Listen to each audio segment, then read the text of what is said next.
You see this? This is the bag that I wear over my head when the Canes lose. You know what I'm doing to it? Oh. Ah! Yeah, it is. It is a Monday episode of Donno Daily here on the 5 Reasons Sports Network. It's great to be a Miami Hurricane. It's great to be a Miami Hurricane. It's great to be a Miami Hurricane. It's great to be a Miami Hurricane. It's great.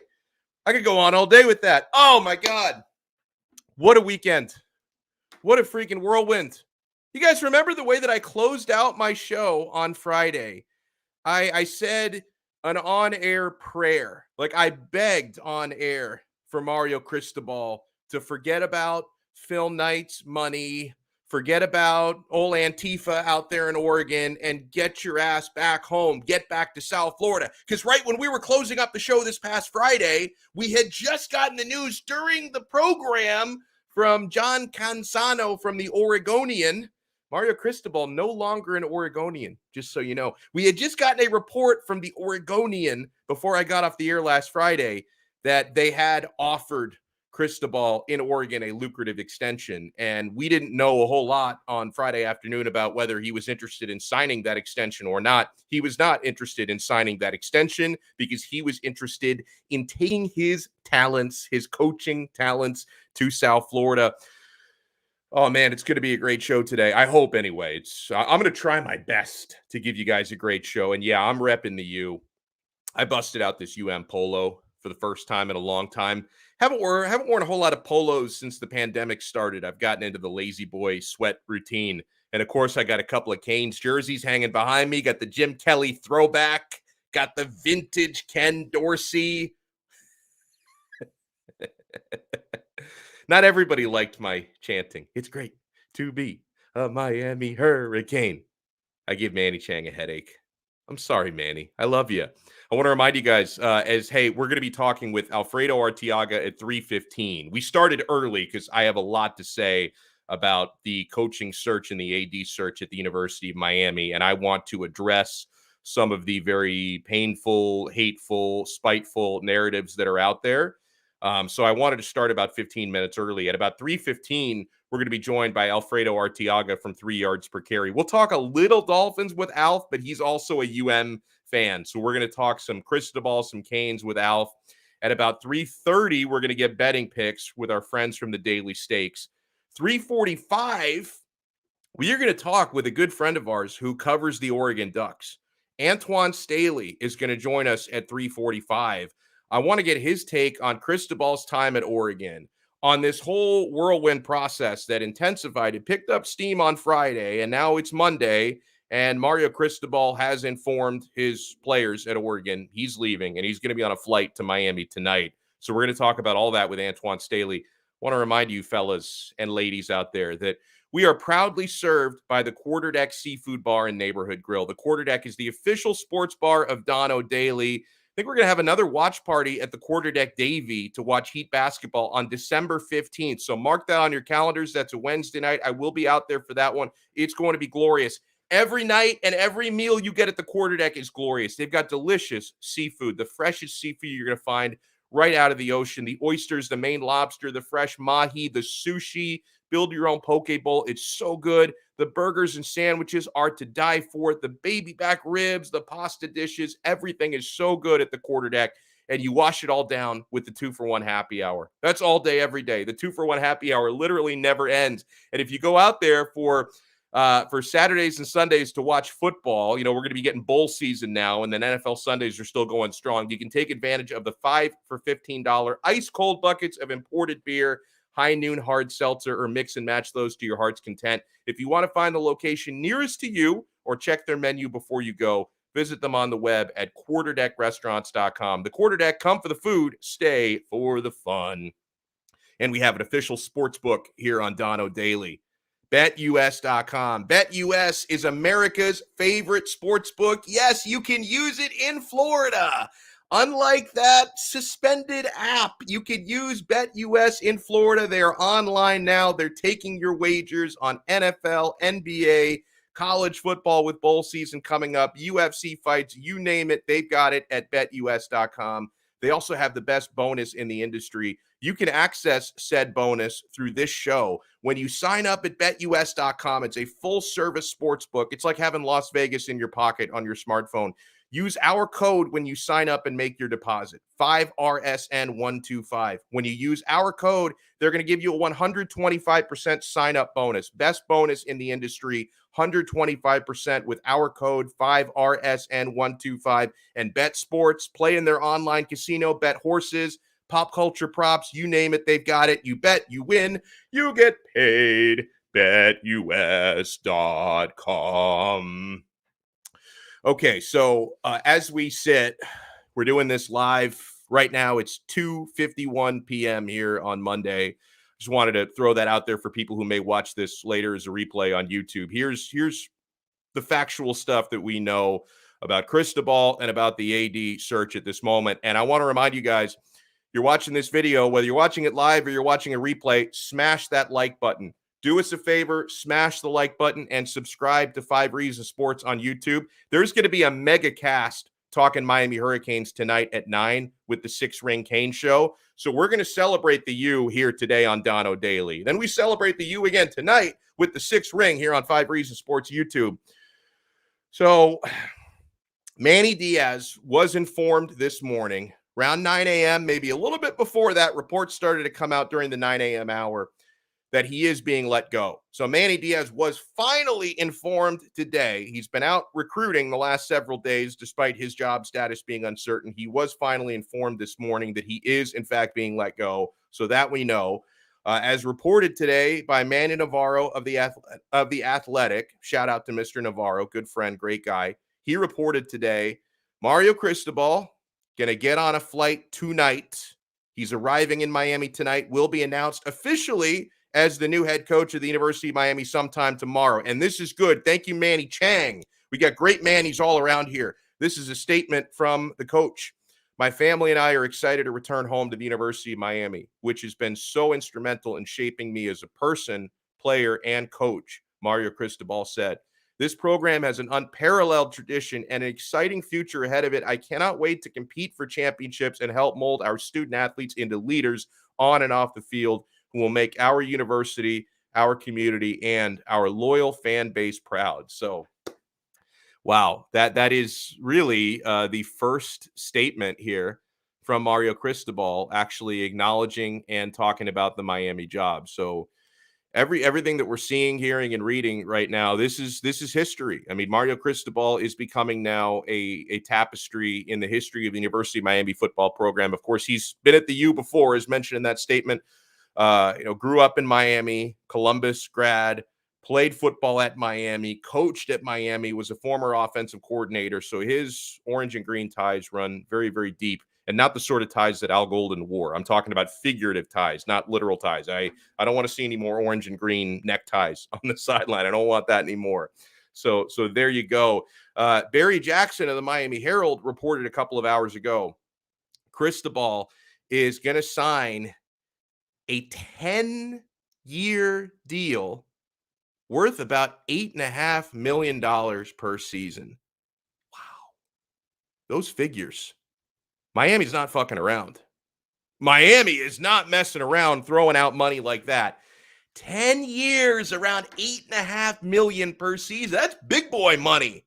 I mean, I remember 2016 when they hired Mark Richt, who, they didn't take Richt. And also, since Richt was unemployed at that point, they didn't have to pay a buyout, right? They've got to pay about a $9 million buyout to bring Mario in. Then they're going to pay him almost $9 million a season on top of that. This is big boy money being spent at the University of Miami. When they hired Mark Richt back in 2016, we thought it was a big deal. They were reportedly, and these figures, they don't have to be confirmed because Miami is a private institution, so they don't have to confirm any of this stuff. This is what's being reported. You get this stuff through agents and various other leaks that give these figures to reporters. But we thought it was a big deal when Miami was reportedly paying Mark Richt north of $4 million per season. This is unbelievable. I mean, this shows you a commitment and an alignment from your administration, commitment from the athletic department, alignment from the administration. Scared money don't make money. Hell yeah, you're absolutely right. So this is the sort of investment in football. Frankly, I'm a lifelong fan of the University of Miami. I'm born in 1984, been a fan of football for as long as I can remember. There are photos of me as an infant, posing wearing like a Miami Hurricanes t-shirt and with a U logo football from when I was like 1. I love how Mr. Chang has to always make it about Florida. Billy Napier versus Mario Cristobal, baby. The crew cut versus Cristobal. I can't wait for that whenever we get Florida again. So I've been waiting for investment like this for the last 20 years. Like I have been waiting for the administration to take football this seriously because, when Miami won their most recent national title 20 years ago, we've seen the sport and the landscape change, evolve a lot. It's become an arms race when it comes to spending, boosters, coaches' salaries, facilities. Miami has made their facilities better over the last decade. The Schwartz Center was a big step in the right direction. The indoor practice facility, huge step in the right direction. They're obviously not comparable at this point to the Oregons and the Clemsons and the Alabamas and even the Florida States of the world. But you clearly see now commitment financially from the boosters and the powers that be to make this sort of stuff happen. So with everything that's gone on for the last several days, with all of the Cristobal speculation and now the confirmation, because he is coming. We've heard it from Mario's mouth now that he is coming. We don't have to stress about it and debate whether or not he'd really come here. We know it's happening. There are a couple of narratives that I would like to discuss, national narratives. One of them I find to be completely disgusting.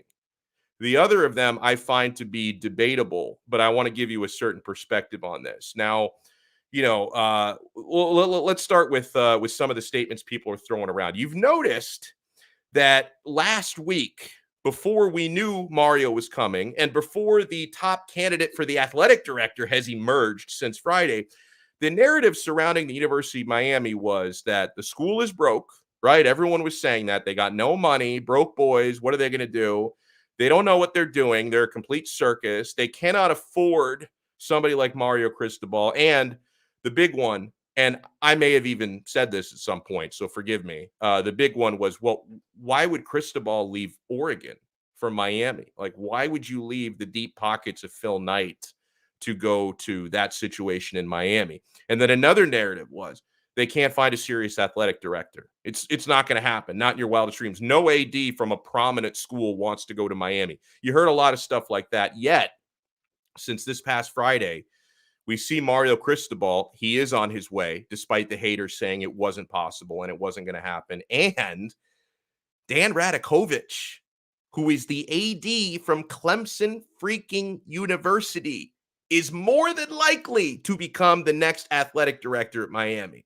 So their narrative about Miami not being able to hire good people, competent people, that narrative is now dead.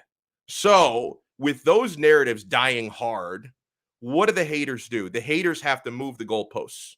They have to move from one failed narrative to another. And here is, I talked about a disgusting narrative. Here is a disgusting narrative that I woke up to this morning. I didn't see anything about this last night, but I woke up to this narrative being propagated this morning when I started checking Twitter around 8:30 a.m. So here's what the haters are now saying. Oh, well, Miami, all of a sudden they're rich now. Miami's rich now. Why are they rich now? Because they took advantage of a pandemic. They took advantage of COVID. They took advantage of COVID to make all this money through their hospital system, and now they're spending blood money on their football program. They make it sound as though Miami started the whole thing. Like it's crazy. So that the new narrative now is all of a sudden Miami has money. So the narrative is not they're poor anymore because they're not poor. The narrative now is, wait, they have all this money from their UHealth hospital system because they bled us dry during the pandemic, and now they're taking that blood money and they're spending it on athletics. How dare they? Now, this narrative, my friends, let me set the record straight. This narrative it's a lot of things. It is hateful.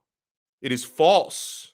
It is ridiculous. And it's possibly libelous. Okay. The UHealth hospitals, which Miami owns, the UHealth hospital system, they were already becoming tremendously profitable before COVID ever started. So let's not act like Miami created the pandemic and then profited from it and then spent all that blood money on athletics. They were already becoming tremendously profitable before COVID ever started. And to do that, that's why, in the first place, they appointed the former health minister of Mexico to be the new university president, because that was a job that Julio Frank had before he became Miami's president. He was the minister of health for an entire freaking country. He and his advisors, because I understand that that Rudy Fernandez was very instrumental in making UHealth incredibly profitable. Like they were turning that around long before the pandemic ever started. And as pointed out by great dude from the Orange Bowl Boys podcast, Roman Kane, and he's 100% right. And I've looked into it throughout the day today. Health systems like UHealth are some of the most profitable businesses around the country right now. So it's not like this is UHealth just creating money and printing money. Health systems around the country are some of the most profitable, and that's pandemic or no pandemic. Okay, so honestly, I find this libel and this hate and this slander that they're spending blood money on athletics. It's patently absurd. And it's not as if the hospital profits are the only money going into this. You also have big time boosters with deep pockets stepping up. And something I see a lot is, well, hold on. How come people like John Ruiz and Marcus Lemonis, and how come they're stepping up with these huge donations now? Where were they for the last 20 years? Don't pretend to be stupid, guys. Yeah, you can have fans and boosters who have money. The thing is, if those billionaires who are Miami football alums and supporters, if they don't feel like the athletic department and the administration really cares about spending that money on sports, they're not just going to invest it for no reason. Like, you have to understand, these people who become billionaires in the first place, they do not become billionaires in investing in things where there's no plan. They become billionaires because people show them their plan. They inspire them with their vision. They tell you, hey, if you donate money, this is what we're going to do to the football program. We want to get Cristobal here. We want to take the sitting athletic director from Clemson and make him our AD. This is what we want to do with facilities and recruiting and infrastructure. Let me show you a plan, and then you show me your money. If you don't have an inspired administration with a vision and with alignment to improve things, then of course the people with money aren't going to invest it, right? Because when you had a university president who up until recently didn't seem to care a whole lot about athletics, and you had an athletic director up until recently who, quite frankly, in a lot of ways didn't know what he was doing, then you're not going to inspire those rich people. Like, you heard a great story told within the last couple of weeks by Dan Lambert, who's a big-time UN booster. He's the one who pays $500 a month to every football player for name, image, and likeness. He owns American Top Team, the gym. Like, Dan Lambert told a story recently where he had approached Blake James saying, hey, if I were to donate big time money to the program right now, how would you spend it? And James said, oh, I'd like to improve the locker rooms. And wait, hold on. You don't want me to bring in a football czar? You don't want me to improve personnel? You just, you want to put some potpourri in the locker room? That's what you want to do? So if you want these billionaires to spend billions on your program, you have to inspire them. You have to show them a plan. And all of a sudden, Miami is doing that. This is what happens when you have an administration that actually has desire, ambition, and vision. They have all those things now. And so, yeah, the billionaires, they see the opportunity. I want to make my mark on Miami football. I want to make Miami football a better place. If up until the last couple of weeks, we had an administration that didn't really care about that, why am I going to donate hundreds of $millions? But I'm going to do it now. So you see that going on.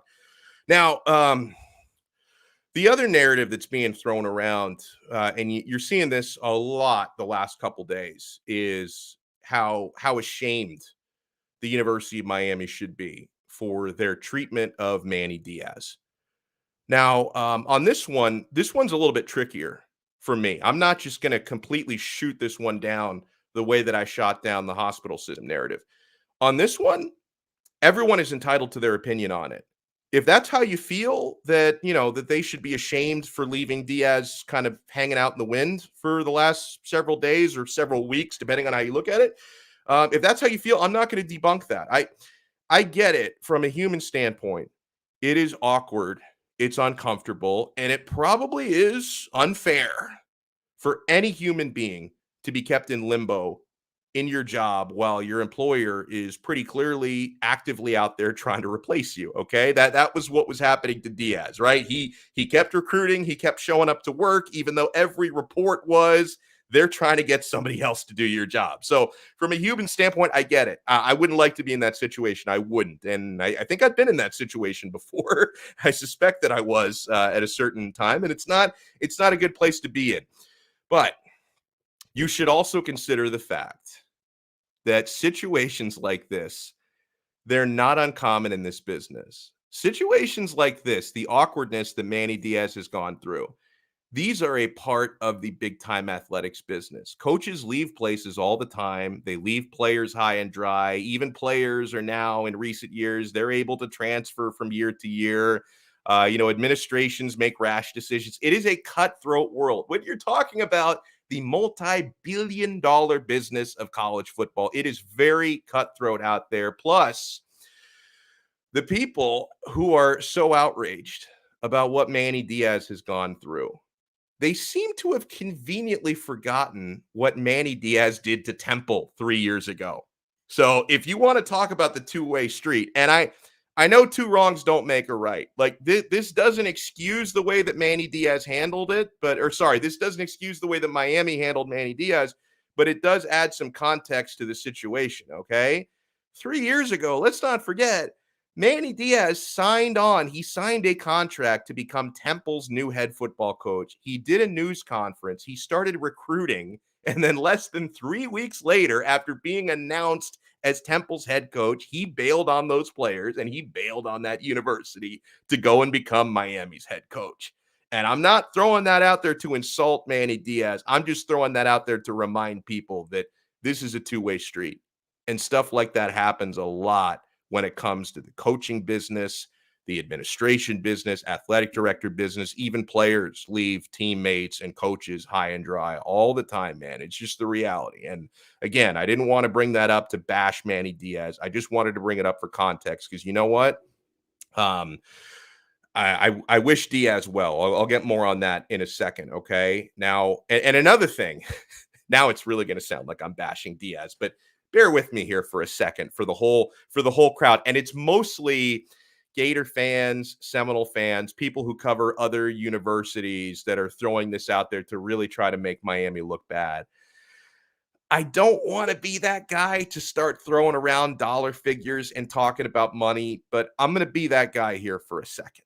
Right? I'm not going to hold any bake sales for Manny Diaz, okay? He is about to receive a $4 million buyout from the University of Miami. $4 million. I ran some numbers today, okay? The average salary for people living in Miami, Florida is $66,000 annually. That's considered to be the average salary, $66K. So if you're an average person making $66K per year and you stay in the workforce for 50 years, okay? The lifetime sum of money you will make over the course of 50 years, making $66K on average, is $3,300,000. Manny Diaz is about to make more than that just by being terminated from his job, okay? So don't hold any bake sales for the guy. Now, I do agree when you talk about the way the university handled it, right? I do agree. And this is why this issue is more complicated to me than the first bit of slander that we exposed. I do agree that letting go of Diaz sooner, it would have looked a lot less messy. The optics would have been a lot better for the university. That if they had just decided after the Duke game, 9 days ago after the Duke game, if they decided, okay, season is over, hasta la vista, Manny, here are your walking papers, here's your buyout, thank you for your service, we're moving on. That would have looked a lot better. So I'm not 100% sure why they didn't do it that way, although I kind of am sure, but I'm still not sure it was the right decision. So the optics would have been a lot better if they had let him go quickly. Okay. But the thing was, Miami was only going to fire him if they could get Cristobal. So this wasn't something where Miami just decided this guy is absolutely unfit to be our head coach. We have to get rid of him, and then we're going to conduct a search. No, I think that they decided, and I think that they decided this when they had that 2-4 start, that hey, there might be an opening here to make a run at Mario, that there is an opening here. Because remember, Cristobal has a lot of friends in town. He's got a lot of close friends who work for the university, boost for the university. He's got allies in the board of trustees. So they must have gotten a smoke signal that, hey, guys, we can upgrade our coaching situation because there could be an opening to get Mario Cristobal here. So the decision was made. We're not just going to open this job to a national search. We're going to open this job for a very specific upgrade because we think we can get Cristobal. Okay.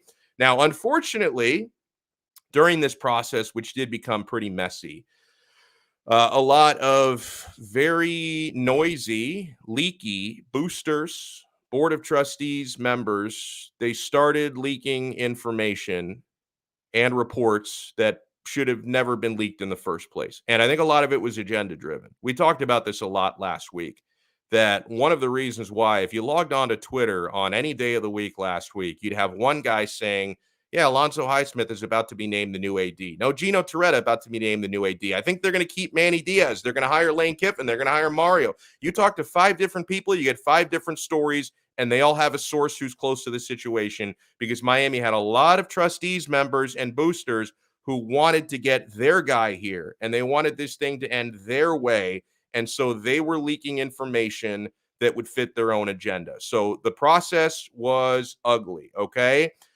Now, the thing is, behind the scenes, I think Miami was going about this, for the most part, properly and above board. But all the leaks and all the reports and all the noise, they made it look like a circus, okay? The university could have handled this, I think, in a little bit of a cleaner way. I admit that. Now, the thing is, though, no matter what you think about the way that Miami conducted their coaching search, if you even want to call it that, because I think it was Mario or keep Manny. I think that's the way that they looked at it. It was either, hey, if we can't get Cristobal, we're going to try to keep Manny Diaz. I think that was the way they did this. But no matter what you think about the way they conducted their coaching search and the way that they're still currently handling their AD search, which I think will also be officially announced soon, because it looks like Dan Radakovich is coming, which is freaking awesome, because you're about to get the athletic director from one of the 3 most successful college football programs of the last 10 years. That's a coup for Miami if you can do that. But you still have to remember, guys, no matter what you think about this process, college football is a results-oriented business. It's about winning, not about feelings. If the end result here is, and one of these things is already happening, and I think the second will happen as well, if the end result here is Mario Cristobal becomes your head football coach, which is happening, and the active athletic director from Clemson University becomes your athletic director, those are incredible results in a results-oriented business. Those are home run hires right there. And, on Diaz, I said it. I may have ripped a few things around him to shreds earlier, and I do genuinely apologize for that. I think that this was just the wrong timing for Diaz to be the head coach of the University of Miami. Honestly, I think things could have worked out better for him, a lot better professionally for him, if he had just stayed at Temple, right? Miami should have gone after Cristobal 3 years ago, not now. I'm glad they're doing it now, but they should have done it 3 years ago. I think they could have had Cristobal 3 years ago, but at that time, they were not willing to make the financial investment necessary. They're willing to do that now. Back then, they went for the more affordable option, and Blake James went for the more affordable option, and that option was Manny Diaz, because his buyout from Temple was a lot smaller than Mario's buyout from Oregon, and the salary was lower and all that stuff, because Manny Diaz, he came into this gig with 0 head coaching experience. Well, 3 weeks at Temple, no games coached, so virtually 0 head coaching experience. I think Temple would have been a better place for him to kind of get his feet wet than Miami. Diaz was doing overall a very nice job as a recruiter.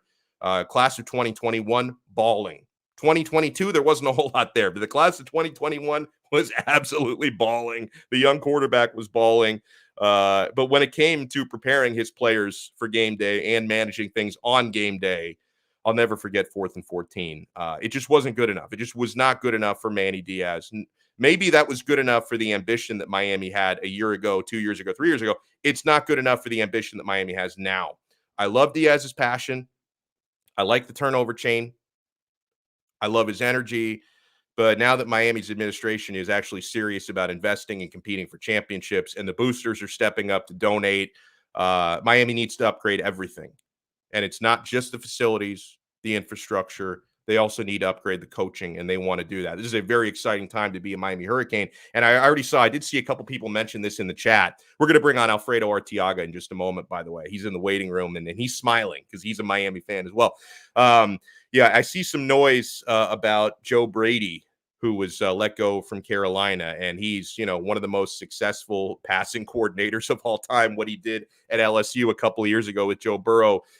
Joe Brady is on the market. As Tim Reynolds from the Associated Press said, he's going to have dozens of suitors. Like, there are going to be dozens of institutions, universities, probably NFL teams, CFL teams. Everyone's going to go after Joe Brady because of the success he had at LSU. So I'm not saying to mark it down like he's coming to the U, but Tim Reynolds did report there is mutual interest. And Joe Brady, and I didn't even know this until today, he's a South Florida kid. He grew up down here. So he may be, Tim Reynolds said, mutual interest for Joe Brady to come back to South Florida, his old stomping grounds. Can you imagine if it can happen? Joe Brady is Miami's OC. Joe Brady with Tyler Van Dyke. TVD is going to throw for 6,000 yards next year if Joe Brady comes. he's going to break Burrow's records. Oh, you are a saint. U-Town, thank you so much for the super chat donation. Thank you so much. He says, Blake James did not want to deal with Cristobal's strong personality. It wasn't the cheap way out. He could have had Mario for the same price. Well, you might be right there. And another thing was, I don't think Mario wanted to work with Blake James. Maybe some of it happened because he was not contacted 3 years ago and he made up his mind about Blake James then. But I think even before that, I think Mario wanted to know, you got to show me you guys are serious here. And I don't think Blake James is serious. I don't think at that time this administration is so serious.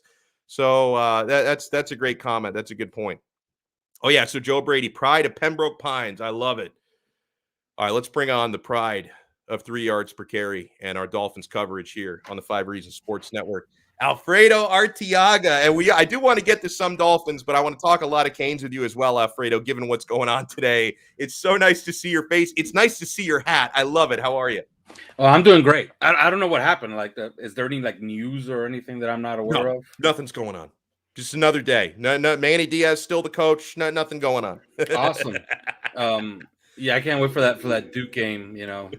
We have to cross the track, and Manny's gonna have to tell us about. Oh, that was another coach, but we were waiting for Manny to tell us. How hey, you got to walk like 2-3 miles from the locker room to the sideline. You remember that one? That was Randy Shannon. Yeah, yeah, it was Randy Shannon. Yeah, I think those days are over. Like, everybody's talking about, okay, it's another savior. No, this is different. This is a little bit different. This feels a lot like Mark Richt, but Mark Richt was at the end of his rope. Okay, he was at the end of his career. He wasn't going to be long for this. This seems like a longer fix. He's one of the best recruiters in the country. There's a reason why Nick Saban gave him the responsibility of recruiting to Alabama. Okay, made him the top recruiting coordinator. He even called him the best recruiter in the nation at one point. Oregon, when I remind Oregon fans, because they're all over Twitter today saying, oh, we're not going to miss, those fourth quarter managements from, all the sour grapes all of a sudden, you know what I mean? Yeah. But I remember when Oregon signed them, they called him the best recruiter in the nation with now the best facilities in the nation, right? So, this is nothing but a home run hire. It's very rare that you have a hire. And, the last one I can remember, it has to have been Jimmy with the Dolphins. Yeah. I think that was the last time. Because I don't know. I don't think that Parcells, when he got signed here, because he was signed here and everybody kind of knew. Yeah. He was washed. Kind of old. Yeah. He's kind of old. Like, maybe he could leave something that lasts, but he's not going to be here for a long time. Like I think it was Jimmy with the Dolphins was the last time there was this big of a hire. Like this is a big deal.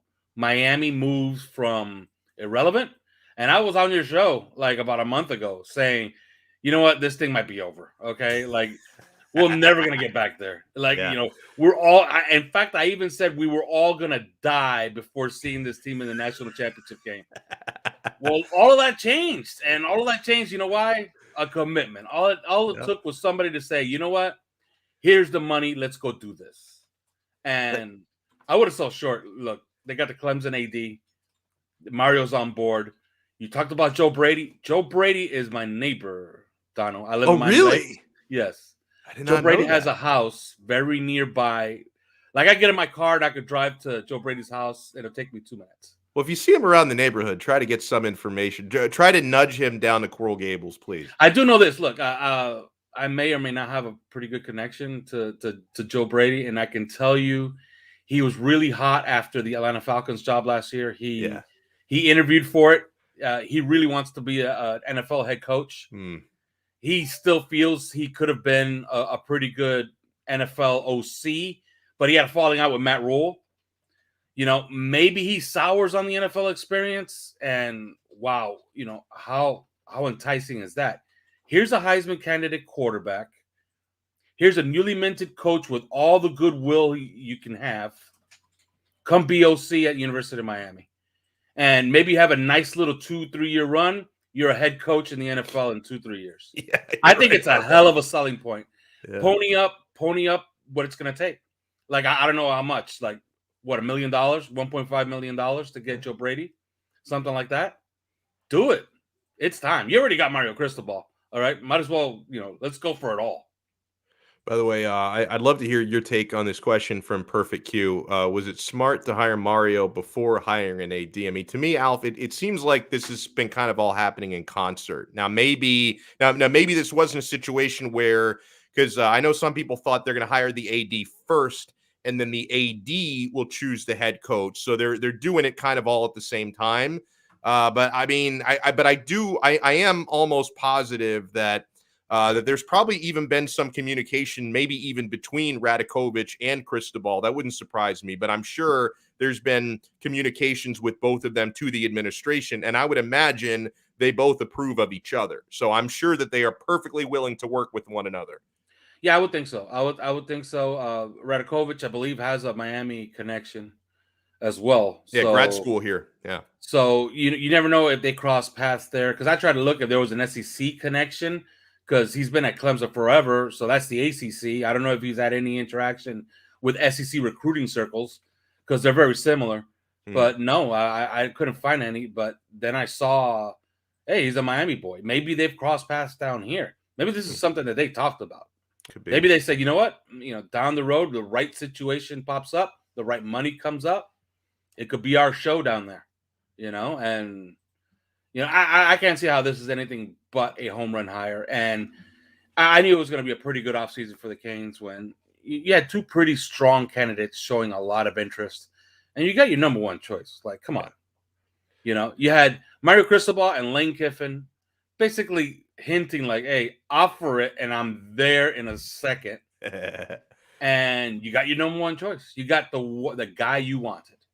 Real quick, and you even got Lane Kiffin paid, so everybody's happy. That's true. I do want to get to some Dolphin stuff with you. I just want one more thought on this whole thing. How do you feel about the process? Do you think that everything was unfair to Manny Diaz? Because that's one of the big narratives going around today. I don't think it was unfair to Manny Diaz. I think Manny Diaz had to have known that the writing was on the wall. 4th and 14 was an utter failure. I've been saying that today. I've been saying that every time I start to feel bad about Manny Diaz, I remember 4th and 14, and I don't feel so bad. Yeah, you can't call cloud 8, and then all of a sudden when the pass gets thrown, it's not cloud 8 anymore. It's like cloud 6. There's guys missing in that cloud 8. Okay, the reason it's called cloud 8 is because you're basically flooding every single zone to throw the ball into, right? Right. And you're forcing them to complete an 8 or 10 yard pass when they need 14, and you're just going to go up and tackle. They just completely screwed that up. It just suggested this is a team that was not really prepared for a situation like that. This is not something that they probably practice. Although Manny Diaz said, "Oh, we practice this all the time," which makes it kind of worse. I don't know if Manny Diaz realized when telling the press, "We practice this all the time, and we still managed to screw it up the one time it came up in the biggest game of the year." Manny Diaz had an opportunity to build up a lot of goodwill. There was still going to be pressure to fire him, but unfortunately for him, it felt like a thud, and I don't feel bad for him. I think he's going to get a job somewhere else. Yeah. Maybe as a DC at a lower level school, maybe as a position coach at a Power 5. Maybe he's going to be a position coach in the NFL. Al Golden landed in Detroit as a linebackers coach. So why not Manny Diaz? Yeah, and I agree. I think Perfect Q must have gotten on a little bit late because I mentioned this near the top of the show that just for the sake of context, let's not forget Diaz took a job at Temple and then bailed less than 3 weeks later. So I know look at what Miami's doing to Diaz. Well, Diaz did the same thing essentially to Temple. So it's a cutthroat business. All right. So Miami Dolphins, they win their 5th in a row. They beat the Giants yesterday. Another very efficient game for Tua Tagovailoa. But I'd love for you to expand on something you tweeted this morning, Alf, because the Tua non, they're doing cartwheels as usual after a Tua victory. You were not as impressed with his performance as you were with some of the others. No, I thought his ball placement was a little off yesterday, and he wasn't as generally sharp as he usually is in the first quarter. But other than that, he closed the show strong again. In the fourth quarter, he was just sublime once again. Like, he couldn't miss. They needed a big play. He got it for them.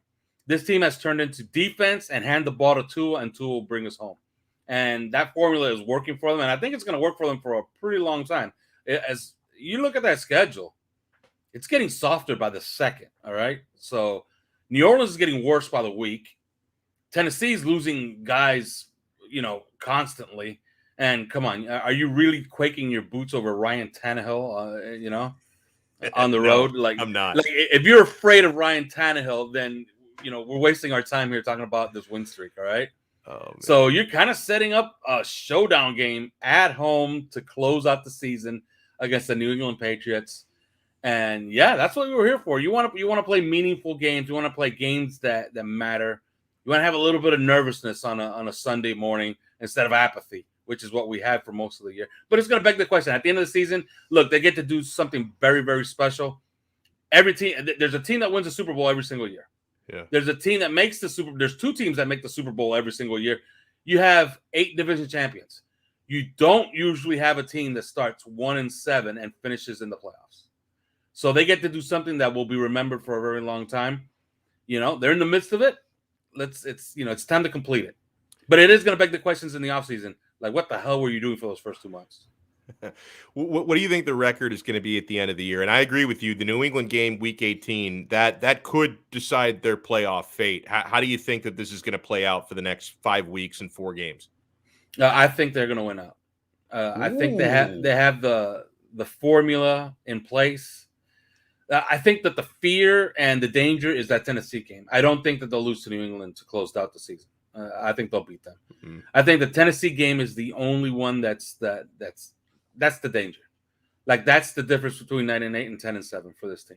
And the playoffs are not.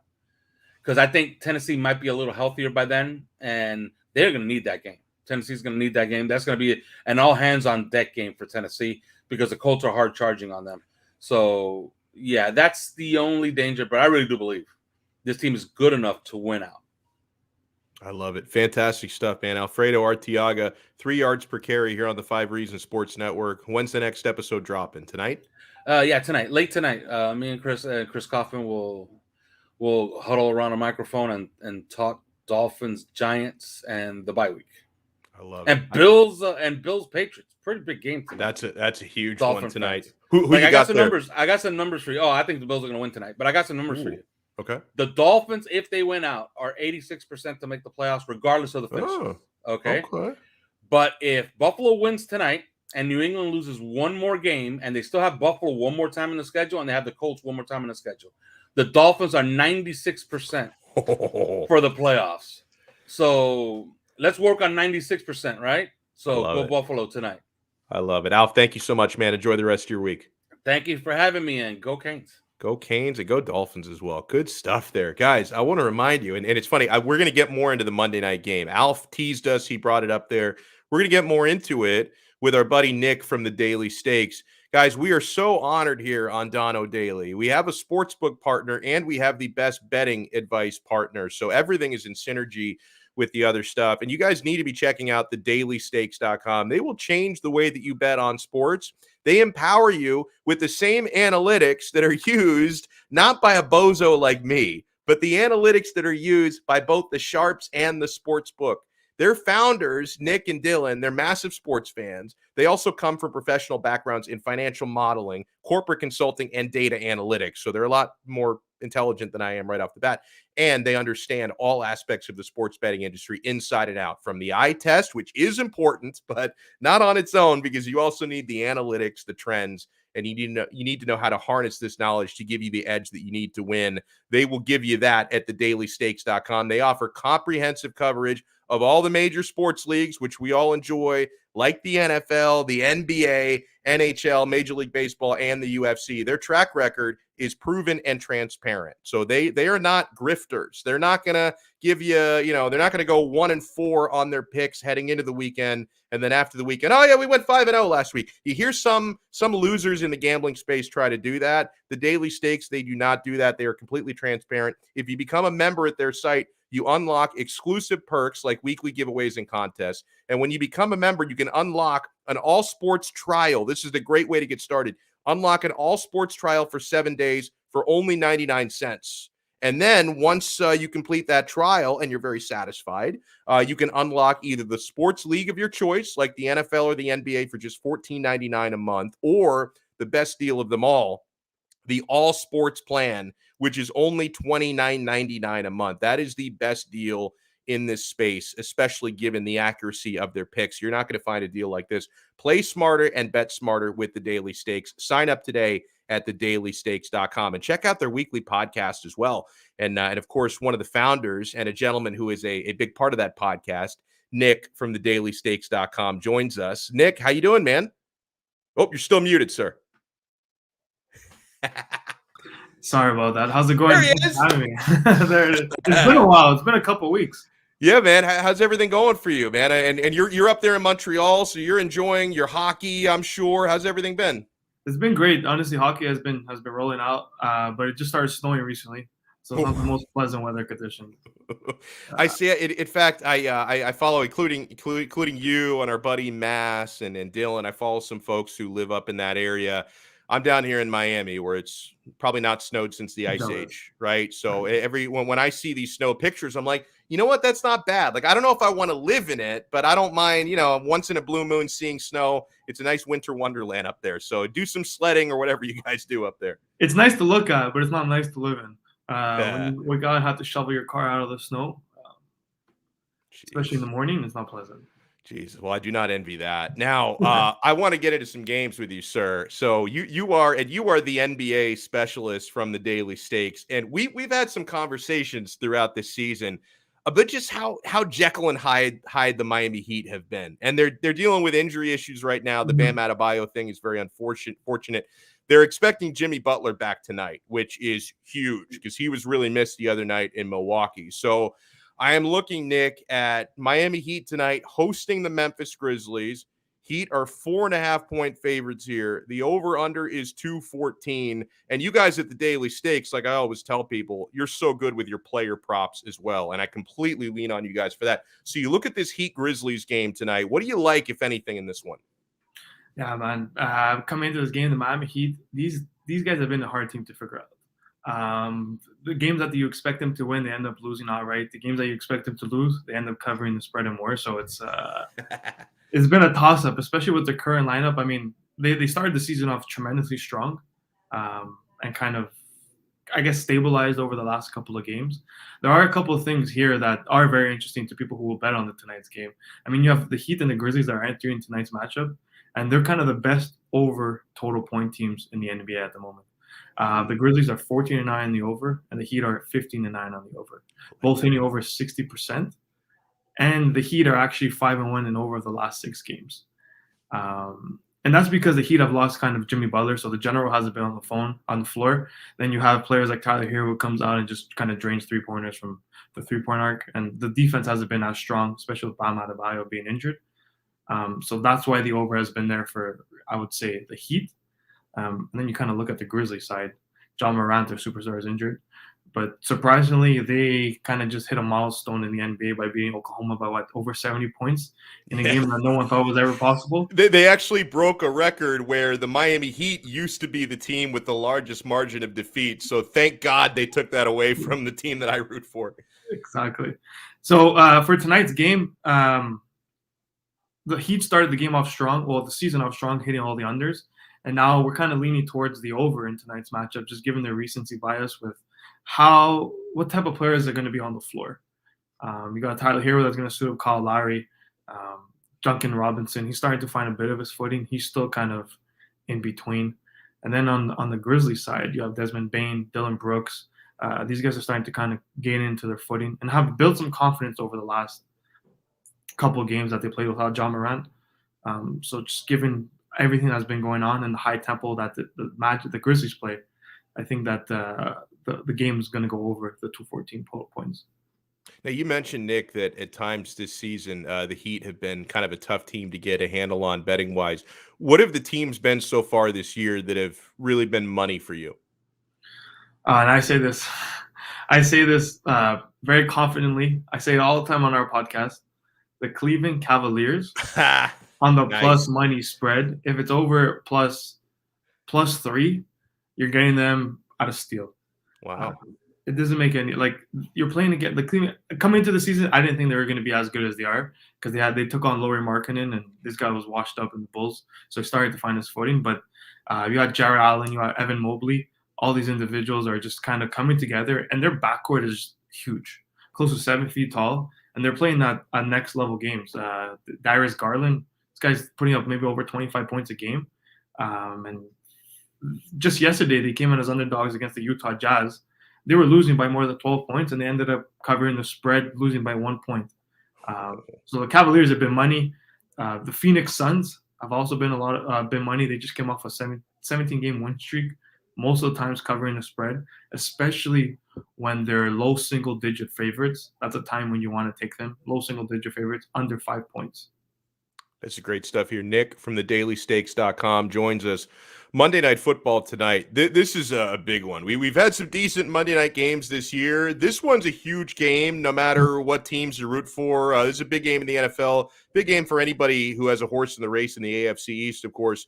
You got the Buffalo Bills tonight, who are surprisingly enough not in first place in the AFC East right now, but the team that they're hosting are. The New England Patriots are first place in the division. The Bills are 3-point favorites at home.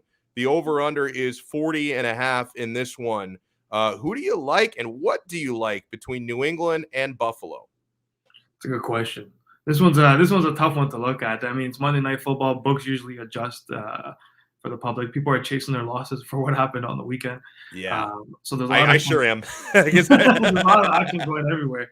I mean, the Pats are entering this game winning 6 games straight while covering the spread those 6 games. To do that, be 6-0 against the spread over the last 6 games, extremely impressive. They finally found their groove. The rookie quarterback is playing at a level that I guess the scouts thought he could play at. It wasn't demonstrated at the beginning of the season. And personally, I would have never think that the Patriots would be in this position, just given kind of everything that's been going on over the course of the summer. But they're in a very good position. And this kind of I personally think they could take advantage of an inconsistent Bills team. I mean, the Buffalo Bills, they haven't been as consistent as they were last year. Right. They struggled against certain teams. And Bill Belichick, I mean, he's just going to make what's his name again? Josh Allen's life a nightmare. He doesn't care how many points the Patriots put up, just as long as they get the job done. He's not flashy. He's not looking for the high-scoring games. He just wants to be able to stop Josh Allen and kind of enforce points on their end so they can kind of win the game outright. A lot of money from what we've seen is that the spread opened up at plus 3.5 and now moved down to plus 3 as the New England Patriots are underdogs. And a lot of money has actually come in on the money line for the Patriots. Plus 125 now from what I'm looking at. Which is kind of a pick'em spot, if you were to say, because usually when the teams are playing against favorite, if you're playing at home at the Bills, like they give you plus 3 points just given that just a home game. So it's kind of a pick 'em spot in a bit. But if you were to take any team, I would say maybe take the Patriots on the money line because that's what's offering the most value at the plus money, just given their recent form and the recent struggles by kind of the Buffalo Bills on the offensive end. I love it. Well, great stuff here as always. Nick from the dailystakes.com. Next podcast episode coming out on Thursday, right? What can people expect from that? Because I want to make sure that everyone who watches these shows, if you're interested in what Nick is talking about, you're interested in making some money and getting the type of analytics I personally cannot offer you. It's why that I lean on people like Nick and Dylan and Mass to give us this information. So when can people expect your next pod and what can they expect? Yeah, Thursday morning, it's getting released, 8 a.m., 9 a.m. And essentially, we kind of break down the week. We break down the underdog picks, what happened on the Sunday, and then kind of give our sites based on the most advantageous betting trends for the NFL and the NBA. So I break down the NBA and what to look at, what to bet at, what player props to look at throughout the week, just for someone to keep in mind as they look to bet on the NBA because that can get tricky. And then we release some underdog picks. I saw the comment at the bottom as I was talking. The anti-mush.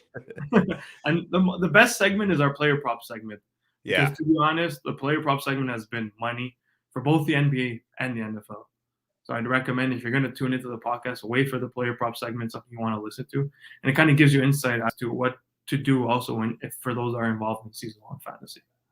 Well, thank you so much, man. We appreciate the analysis you've been giving us, and we'll talk again soon. Nick at thedailystakes.com. Enjoy the rest of your week, my friend. You too. Thank you, Alex. Good stuff there. And yeah, and I didn't pull up the graphic before. Here's where you find it. The Daily Stakes, thedailystakes.com. Make sure you take advantage, guys. $1 trial for a week where you get the full service and you can track their picks. They're fully transparent. They're going to give you so much insight on the NBA, the NFL, the UFC. We talk a lot about UFC picks, on Friday shows. You can get so much insight from the dailystakes.com. Make sure you take advantage of the 1 week trial for just $1. And then you can sign up for what I think is the best deal, all sports for $29.99 per month. Or if you just want to pick one league, because maybe some of you out there say, you know what? I'm just an NFL fan. I don't really care about betting on the NBA, the NHL. I just want to bet on football. You can get that there as well. You can lock up one sport for $14.99 a month or the all sports plan for $29.99 a month. The best deals in the sports betting space for sure. And Nick, indeed, is the anti-mush. Hey, guys, in about 7 minutes or maybe 2 minutes, because I'm not sure if I told him 3:45 or 3:50, but at some point within the next 7 minutes, Antoine Staley, who covers the Oregon Ducks, is going to join us. Obviously, today is a great day to talk to somebody who covers the Oregon football program. I've got so many questions for Antoine. I want to pick his brain on how Mario Cristobal is perceived over there in Eugene, right? Biggest strengths, biggest weaknesses. But also, I would love to really get a sense from Antoine what it's been like from his side of it. Because, me and most of you guys watching this have been, covering this whole saga from a Miami perspective, right? We've been reading various tweets, reports, sources, sauces, various trustee members and boosters speaking out on social media. And really, I think up until this past Friday, most people considered Mario Cristobal to Miami to be nothing more than a pipe dream. Like, why would Mario go to Miami? You got all that. Phil Knight can cut any check he wants to. Why would you leave the Nike money and those facilities? Why would you leave Oregon to go to a mess like Miami? That's what everyone was saying. What the hell is this?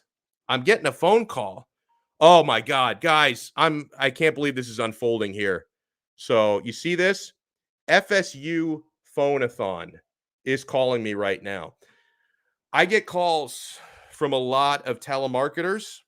This is by far the most annoying. About once every 3 weeks, I get a phone call from FSU Phone-a-thon. One time I actually picked it up to see what they had to say. So the Florida State University, this is probably why Norvell is their head coach, because they don't know who to call for money. Florida State University They have me on their calling list to donate money to their university. I've never set foot on their campus.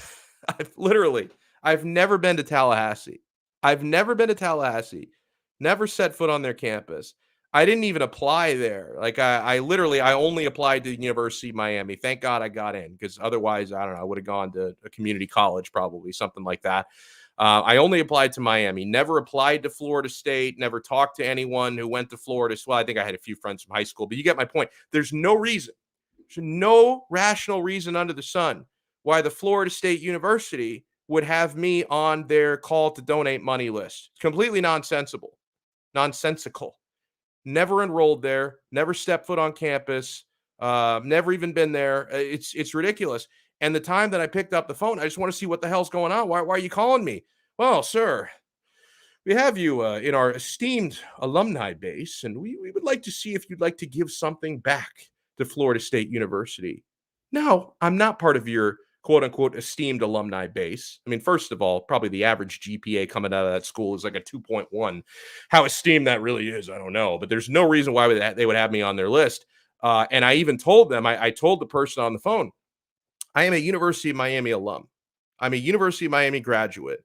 Why on God's green earth would I want to give money to Florida State? I am not an alum. Please kindly remove me from your list. And they told me they were going to remove me from the list. This was like 2 years ago. They have not removed me from the list. I am still on the FSU phone-a-thon list. This is why they're stuck with Mike Norvell. Because when they're calling people to donate money, they're calling apparently University of Miami alums. Are they talking to UF alums, Gator people? I don't know what Florida State is thinking, man, but I'm not giving them a cent. All right, you know what? I think Antoine is hopping in a second here. Antoine Staley, who covers the Oregon Ducks at a very high level. He is from Register Guard. Used to cover the NFL. He used to cover the Miami Dolphins. I've known Antoine for many years. Mr. Staley, how are you, sir? I'm good. How you doing? Would I be too greedy to ask for video, or are you somewhere where you can't turn the video on? Yeah, I can't turn the video. Okay, yeah, no like problem. Super busy. Yeah, he's on the battlefield right now, and listen, I can only imagine, Antoine, how busy you are. Now, first thing I want to ask you, because you cover the Oregon Ducks, so this has been an insane last several days for you, and that even includes covering a football game. You covered the Pac-12 championship game Friday night in Las Vegas, and then you have all the Cristobal stuff unfolding. At what point, Antoine, did you realize there was really something there with Miami, that Miami actually might be on the verge of taking Cristobal? Like, at what point did that become something that you saw as being likely, if not imminent? I thought he was gone Friday night. Like after the press conference, I was like, yeah, he's definitely gone, because, you're asking certain questions, and, he's obviously, I mean, agents and do negotiations and things of that nature too, but you could just kind of see somebody's demeanor and the eyes. And if he really wanted to be at Oregon, or if he knew he was going to be the head coach at Oregon, he would just flat out say it. I think Cristobal is that guy that would have done it. Obviously he didn't definitely do that. He just said, tried to turn it on us and say that we were trying to spin narratives and things of that nature. But really, it wasn't us spinning a narrative. It was coming from, Miami side, that they were interested in. He was their candidate, and we were just trying to get some answers. So yeah, at that point, I just figured, I think he's as good as gone at that point. You covered the press conference today from Athletic Director Rob Mullins. What were your biggest takeaways? Because I read some of your quotes, but I wasn't there to see kind of the tone. How did he seem? Did he seem upset at all? I don't know. What were your biggest takeaways from Mullins? He when somebody holds their tongue when they want to say something, but they don't necessarily get in trouble, or he's not really get in trouble, but start a war necessarily. So you could tell he was choosing his words very carefully about how he described the situation. I don't think it's necessarily having to do with Cristobal himself. I mean, him and Cristobal were speaking, directly throughout the night and throughout the weekend, and including this morning when he told the team. It was basically how Miami handled the situation, which, quite frankly, from him, he felt like, the common courtesy would be to reach out to him and let them know that they were interested in Mario Cristobal, and then he have an idea, or kind of that they were interested in talking to Cristobal and making him head coach. Obviously, that didn't happen.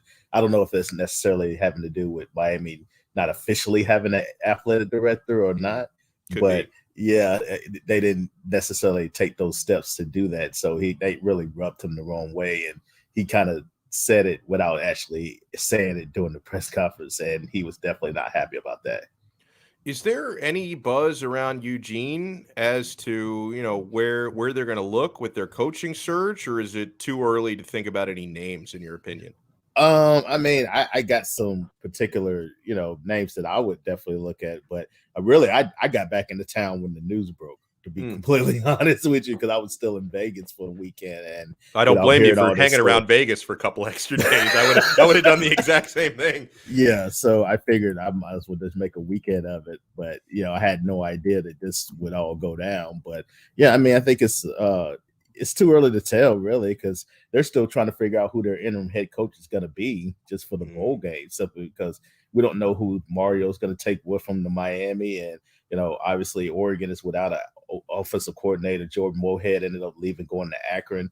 Tim DeRuiter, the defensive coordinator, probably I think is the number one candidate to be the interim head coach there for Oregon against Bob Stoops in Oklahoma. But again, that's contended on who Mario Cristobal wants to take with him to Miami. Right. Yeah, no, that's a good point. What about because I think I saw you tweet and retweet a few things about commits. Obviously, it's going to affect recruiting when a coach leaves. Is Oregon kind of scrambling right now, or are there some prominent decommits based on Cristobal leaving? Well, yeah, I mean, you got a quarterback that out of Alabama, a 4-star recruit, ended up this morning said he's definitely going to reconsider what his moves are.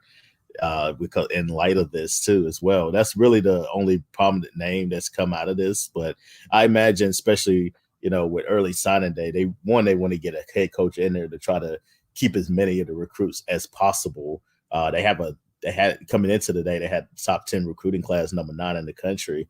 And, with Cristobal leaving, I imagine that's definitely going to change a little bit as well, because let's be real, a lot of recruits end up going for the coach, not necessarily the school. But although Oregon is a great school, but they came to play for Cristobal. So I imagine some of the students and some of the players might end up deciding to go to Miami, or they might entertain other offers. So yeah, I think this is the first of many that's going to happen. It's just natural whenever you have a coaching change like this.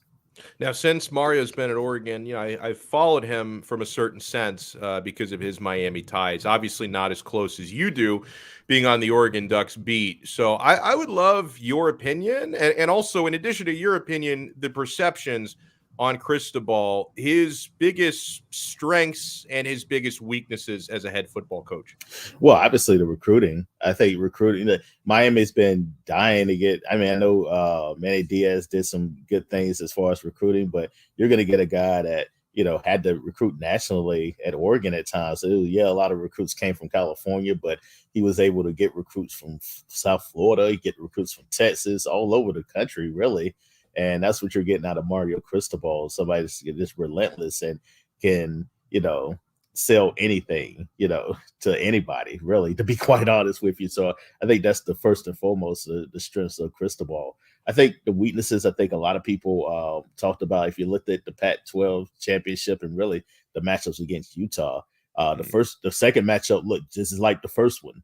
I mean, it's really no adjustments that was being made, and I think that really rubbed some people the wrong way, whether or not that had something to do with all the distractions that went on in the week. I know he downplayed it. I know his mother is ill and not necessarily in the best of shape too as well, but clearly it looked like the exact same game plan that they came in with against Utah the first time, and it went the exact same way. So I think the in-game adjustments is really probably one of the biggest weaknesses if you talk about Cristobal. But maybe when you have a quarterback like the Miami has on their roster, you definitely have an opportunity to mess a lot of those deficiencies up too as well. Something that he didn't have at Oregon. Now, you're a great person to ask this question to because you cover Oregon and you've covered football in South Florida before. You've lived down here, so you're aware of the type of recruiting ground this is. And you mentioned what a great recruiter Cristobal is. Do you think Mario can win big in Miami? Do you think this is a perfect spot for him? Do you think maybe the limitations that he may have had as a game day coach will be a little bit less glaring down here, given how much recruiting he can do in this area? What do you think about that? I think so. I mean, look, it depends on what the expectations are. Yep. Do I think? I've always said this too. Do I think Miami is going to be what they were back in the 80s and 90s? No, I don't think so. I don't think that's like very likely in this day and age as far as college football. However, unless you're Alabama. However, I think, is there any reason why Miami can't win 10 games a year and win the ACC occasionally and compete for a national championship every now and then? Yeah, I think so. I think they could definitely do that. I just think people need to temper their expectations. Like I said, it might take them a little bit of time for Miami to do that, but at the same time, you look at Pittsburgh and then winning the ACC this year. So you have possibly a better coach and a better situation in Miami. Maybe they would have won the ACC considering the circumstances. So yeah, I definitely think 10 wins on average and competing in the ACC and being a top 15, 20 team throughout consistently. I think that's the expectation for me for Cristobal in Miami. That might not be good enough for some people, especially living through the glory days of Miami. But obviously, I think a lot of people would take that right about now, as opposed to what it's been throughout the past 20 years or so. Yeah, I would take what you described over perpetual 7-5. I would Exactly. I would definitely take that. Now, last thing I got to ask you, that I'll let you get back to work, because I've never been on campus there at Oregon, but I've heard so many legends of those facilities. What is it like in person? Like, what's the campus like? What's the football facility like? Unlike anything I've seen, and then the scenery is just amazing too. It's top notch. It's the best I've seen as far as football facilities. Just from and I've been around a lot of college campuses, but it's truly to be amazed, especially the money that they put in, the resources.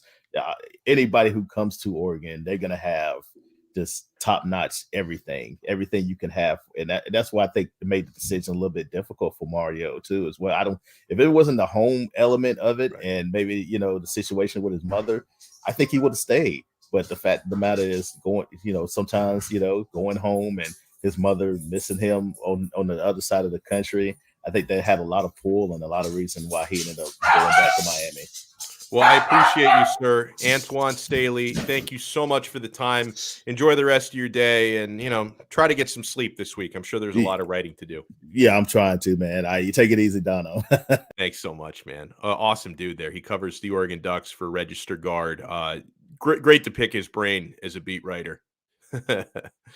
Oh, man. I want to do a roll call here in a moment. I want to remind you guys to support our awesome sponsors. We talked to you a little bit earlier about the dailystakes.com. Make smarter betting decisions at the dailystakes.com. You can unlock incredible insight on basically a no-risk week-long trial for $1. Unlock a trial for $1. You will see what the Daily Stakes are all about, guys. So check them out at the dailystakes.com. Be checking out the Quarterdeck Seafood Bar and Neighborhood Grill. I'm getting hungry, guys. I'm going to have to go down there and get that jerk chicken sandwich. It's Manny Chang's new favorite. The jerk chicken sandwich is so good. The French dip sandwich is absolutely delicious. The seafood is so fresh. 2-for-1 happy hour all day, every day. You know what, guys? Canes fans, I think we've earned a 2-for-1 happy hour tonight, haven't we? I mean, these last couple weeks have been stressful. Manny Diaz is staying. No, he's leaving. Maybe Lane Kiffin is coming. No, he's not. Mario Cristobal, maybe he's coming now. He's definitely not coming. It's been a really stressful couple of weeks, guys. Let's knock down 2-for-1 happy hour. The 2-for-1 happy hour is all day, every day. If you want to find the location nearest to you and peep their menu before you go, check them out online at quarterdeckrestaurants.com. The Quarterdeck, come for the food, stay for the fun. And the official sports book of Donno Daily, betus.com. I saw people freaking out over the weekend because a certain app that you may have been using has been suspended. You know who's never suspended? They've been around for over 27 years, and they've been fully operational for 27 plus years. BetUS.com. And yes, you can use BetUS in Florida. I'm in Florida. I'm on there every single day making wagers. BetUS.com. It is America's favorite sports book.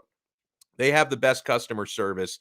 If there's anything you don't understand about placing a wager or anything you don't understand about the site, you can reach out to a customer service rep either through an online chat, or you can call a 1-800 number and someone will be right there at the other end of the phone to help you out. Their customer service is awesome. If you sign up with our code, we got the best bonus in the industry. Sign up at betus.com with our code 5RSN125 for a 125% sign up bonus. If you deposit $100, they'll give you $125 on top of that in free play money. If you deposit $1,000, they'll give you $1,250 for free play money on top of your deposit. It is so good. It's like having Las Vegas in your pocket because they have a casino on there. You can play blackjack. You can play slots and other games right there on the website. It's like having Vegas in your pocket. It's a beautiful thing. BetUS.com. You bet, you win, you get paid. BetUS.com. I know people love it when I sing. That's why I try to sing as much as I possibly can. And yes, Big Dan, thank you so much, sir. Everyone, smash the like button. And don't leave just yet because I'm going to throw the shout outs here to the people in the chat. But smash the like button and make sure you subscribe to 5 Reasons Sports YouTube. And, I know we talked mostly Canes football today, which I think was okay with most of you who have been on. Some of you were hoping for more Dolphins talk. We did a little bit with Alfredo, more Heat talk. We didn't do a whole lot of that today. Today was a Miami Hurricanes day, and tonight will be as well because the guys from the Sixth Ring will be having a mega show tonight at 9 o'clock on 5 Reasons YouTube, talking everything Cristobal, Diaz, Radakovich, boosters. Oh, something I haven't even brought up, that John Ruiz, billionaire Miami booster, was tweeting over the weekend about building a new stadium for Miami football on the campus. They're going to, apparently, he wants to level Coral Gables High School, move their campus somewhere else, and on the grounds of Coral Gable High School, build a Miami Hurricanes football stadium. Now, guys, I am all about the opportunity to someday have an on-campus, or in this case, a very close to campus stadium. I think that would be tremendous for the program, and it would be a huge step forward. And I'm happy that people with big-time money are talking about doing this. This plan seems weird, though. First of all, you're talking about leveling a high school, which is just strange. And then the other thing is, in Coral Gables, like, you would literally have to change laws because you're not allowed to build a sporting venue that big. The Watsco Center, the on-campus basketball arena, can only have a certain number of seats because if you, I'm not sure what the number is, if it's 8,000, 10,000, but if you exceed a certain number, it is literally illegal for a sporting venue to be built of that size in Coral Gables. That's why the Watsco Center is a very specific size. So you would literally have to change laws in Coral Gables to get that done. So it just seems odd to me. And then another thing, and a lot of people are talking about this, and rightfully so, anybody who's driven through the Gables and that part of town, this is on the Coral Gables High School. It's on Bird and Lejeune. To put a 50,000 seat football stadium there, that's not a traffic nightmare. That is a non-starter. Like, you would have to get Elon Musk to build some tunnels, right, to funnel. So it's just, the traffic on a regular Saturday, afternoon, if there's like an art show or something, a couple hundred people getting together, gets pretty bad on Bird and Lejeune. You're talking about putting a 50,000 seat football stadium there.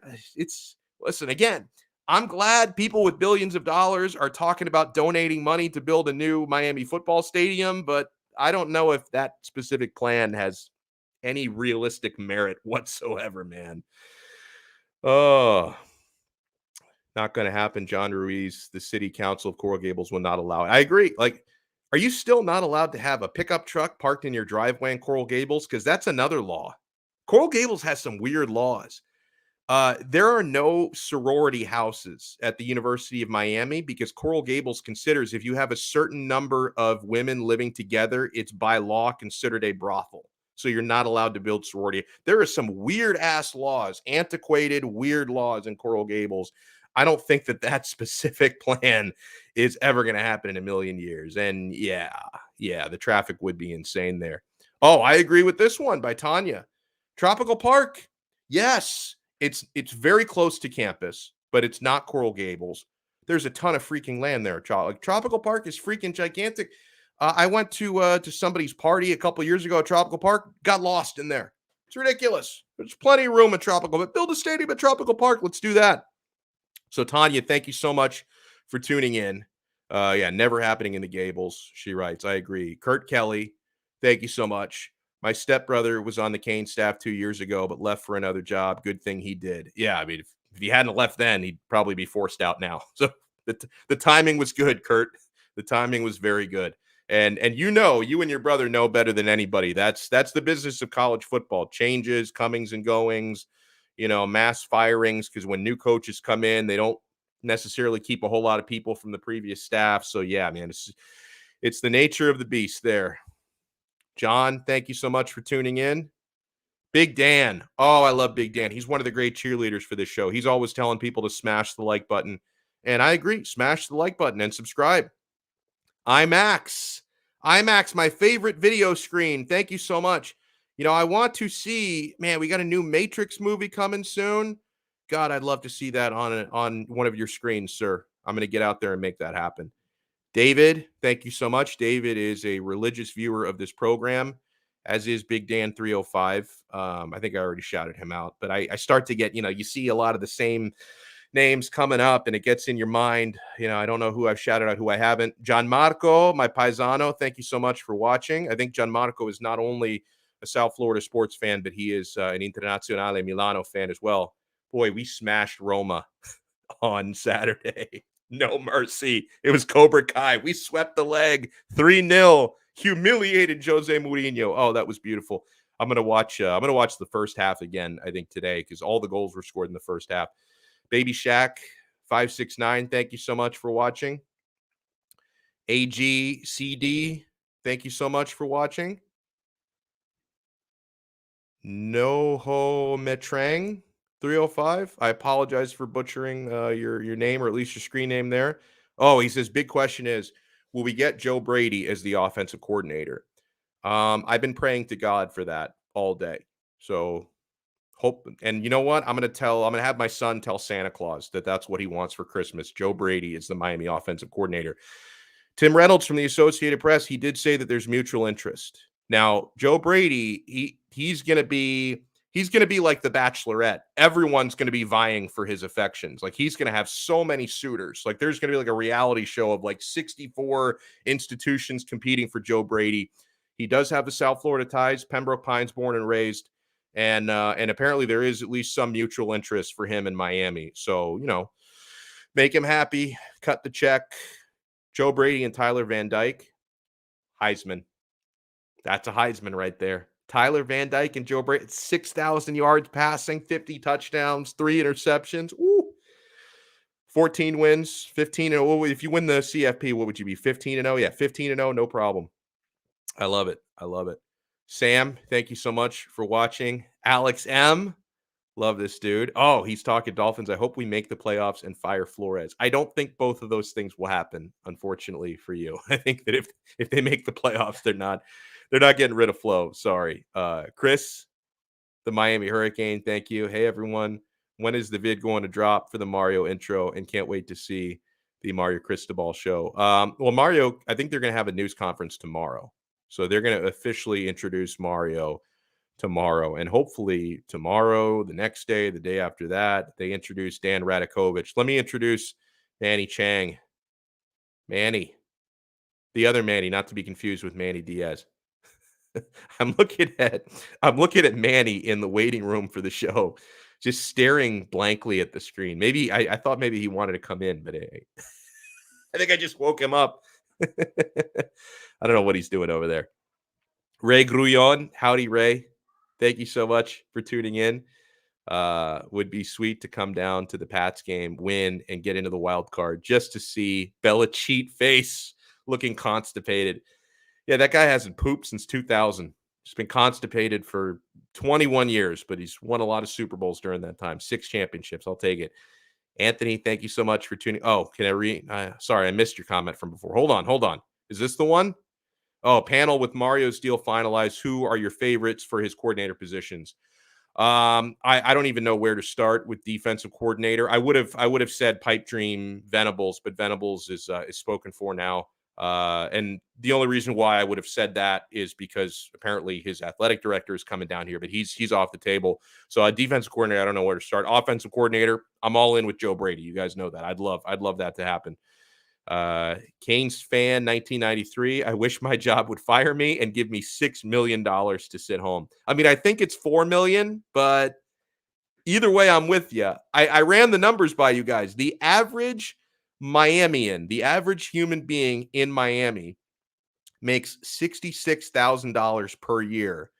If you are an active part of the workforce for 50 years, making $66K a year, your lifetime earnings would be $3,300,000 over 50 years. 50 years. Manny Diaz is about to get paid $4 million not to work.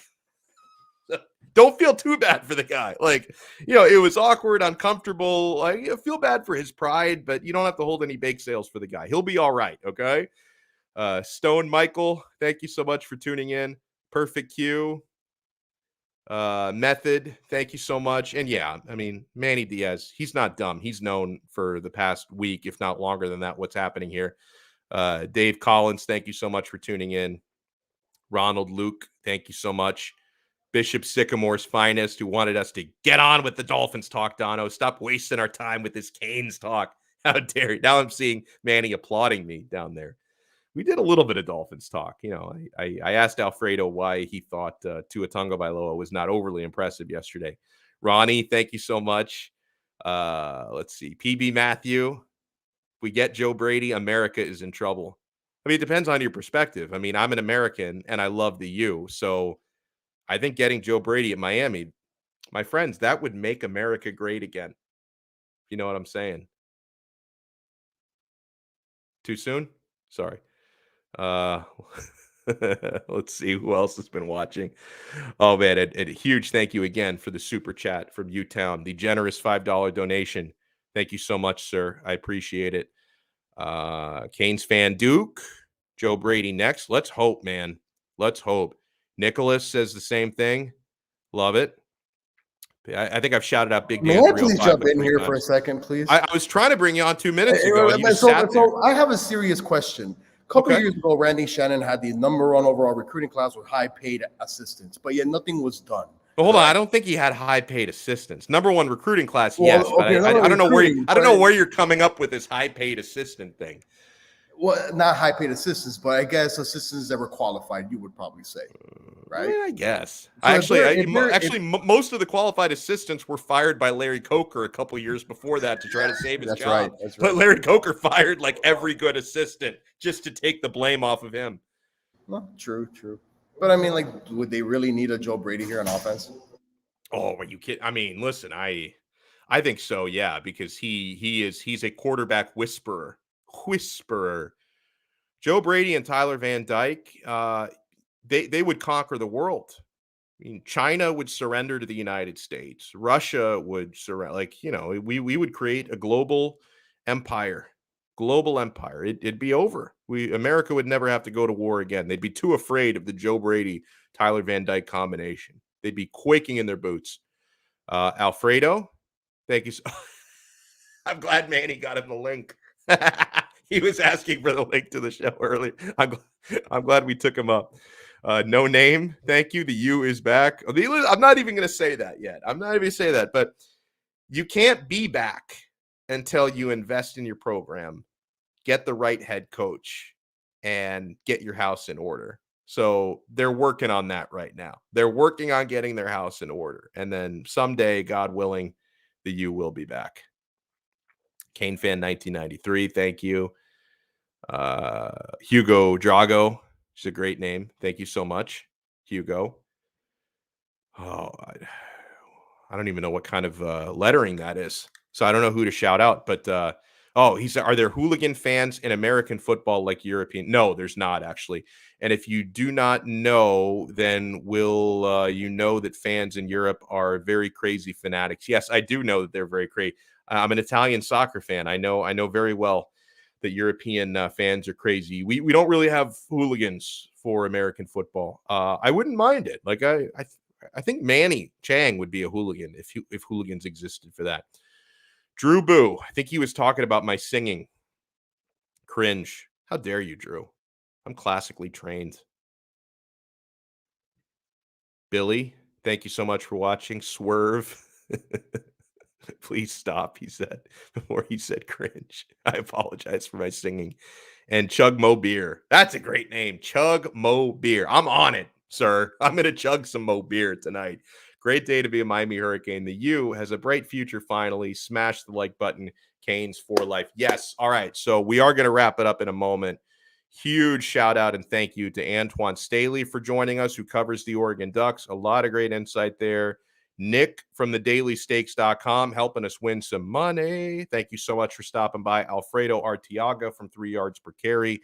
Thank you for stopping by. Huge thank you to Manny Chang doing everything behind the scenes there. He is the man, the myth, and the legend. I will talk to you guys again tomorrow. Hold on. I don't know, Manny, are you still watching? Now we go head to head tomorrow for first place in the Champions League group. Inter and Real Madrid go head to head tomorrow, and they go head to head at 3:00. Can we do the show at 2 tomorrow? 2 to 3, and then and then that way we will be able to watch Inter Real Madrid. Danny, I don't know if you missed what I just said, but we go head to head tomorrow for top in the Champions League group. Would you be able, if we do the show instead of from 3 to 4, from 2 to 3, because the game starts at 3 tomorrow, and you know maybe we'll So how about that? That's good. Because that's going to be big. All right, so I think we're going to come at you. Whoop your ass even earlier, so it's fine. Yeah, at least like we both qualified, so there's not a whole lot of pressure. Just first place would be nice. We don't have Benzema. I know. I speedy recovery. Sure, I don't want to see anybody get hurt, but I was a little bit relieved. I think you had mentioned it last week that as long as we're both qualified, we didn't want to end up where one had to win or the other in order to get in. Like to get in the Europa League, it just sucks.